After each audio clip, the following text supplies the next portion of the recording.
If you think about this, 70% of the time, the very first symptom of a heart disease is the what?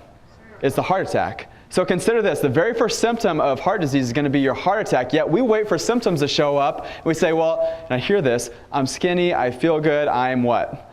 I'm healthy. Well, here's the challenge with that. If you're designed to function at 100%, which you are, we are all designed to function at 100%. If your immune system is functioning at 100%, you're healthy. If your immune system is functioning at 100%, you don't get things like the flu. You don't get cancer. If your heart's beating and healing and functioning at 100%, you don't get heart disease. You don't get blood pressure problems. So if this is the case, you think about this. If your heart, as an example, is designed to function at 100%, where do you think you'd start to feel the dysfunction? Do you think when it gets down to 90% you would feel the dysfunction? 80% you feel the dysfunction? 70%? You get all the way down to 60% function, and then you get your first what? Symptoms. So what are we taught to do with our symptoms in this country? Let's say you get a headache. What are we taught to do with that? Yeah, take a pill. What's a good one for a headache? Just talk to me. Tylenol. So here's my question to you. Is a Tylenol the cause of your headache or lack of it? Is let's say acid reflux, is the cause of your acid reflux the fact that God forgot to put Tums or Pepto in your bloodstream? It's not the cause, but we are taught that the symptom is the real issue. So what do? Cover it up. And what do? Continue living life. And if the underlying problem is still there and your body is sending you these signals as a warning sign to tell you something's wrong, do something different, and you don't do something different, you continue living life, did that drug actually help you? No. What did it cause? It caused you to keep living life, and a prescription is a permission slip to stay the same. And what happens is that, what I find, we take advantage of the fact that the body is self-healing and self-regulating because your body is constantly trying to heal you. And you really think about this, right now you're digesting food that you ate yesterday. Your body is assimilating that food. It's turning it into cells inside of your body. It's converting it. It's getting rid of the waste. Like, there is an intelligence inside of your body that's trying to produce life. It's trying to produce health. It's fighting for you. It's not fighting against you. But what do? We take advantage of that. And what do? Continue living life, and our body's trying to do this to get you back here, but the underlying issues are still there. What happens? Boom. And whether that boom happens 5 months, 5 weeks, or 5 years from now, it eventually happens. We eventually pay the piper when we continue living life. And so what I find now is that most people will live their life doing that little pattern that I just described. Am I right? Most people run to the what? Medicine cabinet when they have a problem. They have more faith in a spoonful of medicine than they do the power that animates the living world, that power that's inside of you. And so what we do is we take advantage of that fact. And the reality is at the end of the day, you're seeing now a whole group of people, a whole generation of people that will not outlive their parents. And this is the first time that it's ever happened that this generation, millennials, say what you want, they're not outliving their parents. Yet what do? Eat better. They do. They exercise more. Yet they're not going to outlive their parents. Why? Because of this philosophy, this medical way of thinking is what's destroying a generation, it's destroying our country. So if you hear nothing else from me, if you take nothing else from this talk, hear this. If the only thing you implement from here moving forward is to divorce that system of thinking and living, that's fine. It's going to change your life. But at the end of the day, you have to look at, okay, I want to prevent disease. You showed up. Why do you want to prevent disease? How do you prevent disease? How do you make sure you never end up a statistic? Here's the key. You function and heal out here. You function and heal at your absolute best. Because when your heart is functioning and healing at 100%, your heart is beating well. You're never going to get heart disease. Your immune system is functioning and healing out here. You're preventing cancer. And so you think about this, then if that's the case, for me it's logical to look at the one system that controls healing and functioning inside of your body. And there's one system, the most important system you have inside of you, yet it's also the most neglected system inside of you. It's what tells your heart to beat, tells your lungs to breathe. If I cut your leg with a paper cut, not a machete, but if I cut the leg, your leg's gonna heal. You don't have to think about these things. Right now, put your hand over your heart. It's beating. Did you think about your heart beating right before I said that? The answer is no, it's still doing it. Take a deep breath in. Blow it all the way out. that's happening inside of you. You don't have to think about these things because there's one system that's controlling it, and it's the most important system inside of your body. What system is the most important system inside of your body? It's your nervous system. So God literally put all the healing power inside of your brain and spinal cord. So right now, your brain and spinal cord controls everything. Hearts to beat, lungs to breathe, what just happened, the food to digest, cuts to heal. Information starts in the brain, sends the signal down the spinal cord, out through the nerves. Every organ, every cell, every single tissue is under direct communication with the nervous system. And so that brain sends the signal out. And we know how important this system is, and you know how important this system is because if I cut the nerve that goes to your heart, what's going to happen to your heart? It stops. So scale that back. You don't cut the nerve, but you just put pressure there. And now you put pressure there day in and day out. Is the heart going to function properly or poorly over time? Is it going to be building healthy cells or disease cells over time? That's the entire reason you have a spine. It is not to hold you upright. That spine is 24 individual movable vertebrae that surround and protect brainstem, spinal cord, nervous system, skull to protect the brain. So if you think about this, this is the only system that is entirely surrounded and protected by hard bone. And so what you want to see is you want to see 3 distinct curves in the spine. And from the side, when you look at yourself from the side, Madeline, can you help me out with this part? She's going to come up here as a prop. Not. 3 curves from the side, and then it should be straight from the front. So I'll show you the anatomical version first, then we'll use Madeline. So it should be straight from the front. But what happens is from the slips and falls, from the car accidents, from the injuries, from the sports, from the text neck that was described earlier, what happens is that we actually lose the natural curves in the spine, or it does this, boom. And then what happens to that nerve right there? That pinching pressure right there, that's what's called subluxation. And when you have subluxation, it creates dysfunction, it leads to disease, ultimately it causes an early death wherever that nerve goes. So if this nerve right here goes to this person's heart, is he healthy or is he sick? Okay, so let's say he does everything that Dr. Alcorn described. He does everything that Dr. Scott described. He has a great mindset. He lives well, yet he has this. He's got no pain, by the way, because only 4% of the nerves feel anything. Did you know that? Only 4% of these nerves actually feel something. The other 96% of the nerves go to the organs, the cells, and the tissues. So he does not feel this, yet he's got this. Healthy or sick? Still. He's still sick. How about this? Okay, healthy or sick? Okay, some of you say really sick. Here's the challenge. What kind of symptoms do you think this person has? Back pain. Well, yes, scoliosis is the term. Back pain. What else? What other kind of symptoms do they have? Digestive problems. Yep, these nerves go into digestion. I had a 19-year-old girl come into our office. She looked like this. She had 0 symptoms just recently. Nope. Well, one of them, so we see commonly people with scoliosis sometimes get headaches. There's been some who have had headaches. Just recently, though, this girl got her spine and nervous system checked because her mom came in and her daughter decided to come in and get checked, and then this is what we found. Had no idea this was happening. Do you know this is called scoliosis? This takes 14 to 20 years off your life. That's medically. That is not a Dr. Wilson stat. That is a medical fact. And you know, we talk about years off of life, but no one really mentions quality of life. What's the quality of life of a person like this? 14 to 20 years off your life. That means organ systems are going to shut down prematurely. Yes? And so quality of life suffers. So how would you ever know if you had damaging pressure going to the nerves that go into your heart? How would you ever know that? How would you know if you had damaging pressure on the nerves that feed into your stomach? You can't go by symptoms. We just covered that. Those are the warning signs. There's 2 critical tests, and these are the ones to write down.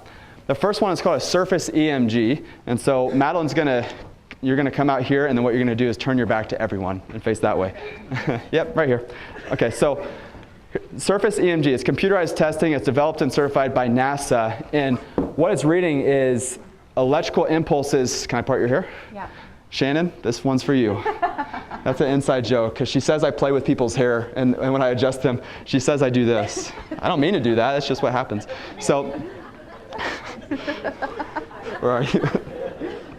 So what the scan does is it reads the electrical impulses coming from the spine, from the nervous system. So it's the only test I'm aware of that detects dysfunction before it turns into disease. And so think about this. So the scan, you should see nice green bars that are even on both sides. Let me show you what this looks like. So on the left, on your picture there, that's what a scan should look like. The one on the right, healthy or sick? Yeah, so those red bars that look like a Christmas tree, not ideal, right? And so up here, what we find is people who have stress and pressure right up here at where the head meets your neck. right there. If you put your hands right behind your ear, that's the most important bone you have in your entire body. It's called your atlas. Everyone say atlas. Atlas, and so that bone surrounds and protects your brainstem. Damage and pressure up here, sometimes people will get headaches, sometimes they'll get sleeping problems, sometimes they get TMJ issues. Dr. So sees that too. And what happens is that these people right here, they're going to have hormone issues over time. This scan detects that. A problem that's been there longer is going to change and have a certain color pattern. But you go down, and these nerves are the ones that feed into her arms, into her shoulders. Down here, these nerves right through here, these are the ones that go into her heart. So when do you think that she would want to know, if she had damaging pressure on the nerves that go to her heart, do you think she'd want to know that at the heart attack or sometime before? Right? So these nerves are the ones that feed into the thyroid. These nerves are the ones that feed into the arms, into the hands. Numbness and tingling into the arms or into the hands or into the legs. Advanced stages of nerve pressure at that point. You've already now lost more than 40% function at that point. If you have that, you say, well, it's just my diabetes. Almost every time you take a scan of somebody's lower back who has diabetes, they also have nerve pressure on the nerves that go down into their legs. It's a combination of the two. These nerves through here, these are the ones that feed into stomach. Some people will get digestive issues. Down here, these are the nerves that feed not only down to the legs and make up your sciatic nerve. Who's heard the word sciatica before, right? So these nerves are the ones that make that up. These nerves are also the ones that feed into female organs, and these are the ones that feed into male organs. Down just a little bit lower right here are the ones that feed into your bladder. So here's the thing. Thank you. Everyone give Madeline a hand. She didn't know I was going to do that. So I want you to play with me for a second. If you had 97% blockage of an artery going to your heart, raise your hand if you'd like to know that. Some of you want to wait for the heart attack. Let's play again. So if you had 97% blockage of an artery going to your heart, raise your hand if you'd want to know that. Okay, great. And now keep your hand raised if you'd want to know if that was a nerve. Okay, so, people say, thank you for the seminar. The seminar is great. The gift is really not just the seminar. The gift is that if you've not had your nervous system checked in the last 3 months, or if you have any of the warning signs, we're going to get this checked for you. And the reality is and I'm going to bring Karen up. Where's Karen? Karen, where are you, Karen? There you are, back there. Come on up. So the reality is that, if you were to walk into the hospital setting, just as an example, you walk into the hospital setting and you get a complete nerve analysis test, and they're checking at every single level the nerves and the functions of the nerves that feed into your organ systems. They also do a follow-up x-ray, which is the second test that I want you to be aware of. They do an x-ray, but not just a medical x-ray. In medicine, I had my first x-ray in medicine. They said, you're fine, no fracture, no break. I'm not going to get into my personal story, but that's what they mean by fine. When they say your spine looks good, no fracture, no break, there's no pathology. What you need to be looking for is the alignment, how those bones have shifted, where the nerves are being damaged, ultimately what organ systems are going to be affected by that.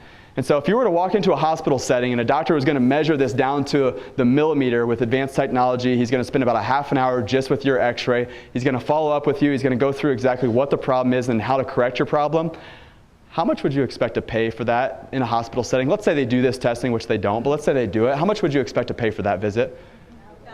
Thousands. Yeah, so in our office, that's $220. And I want to highlight Karen because when I first met Karen, I told her she's not going to have to talk. But yeah, okay, chat. Well, then I'll grab the microphone. So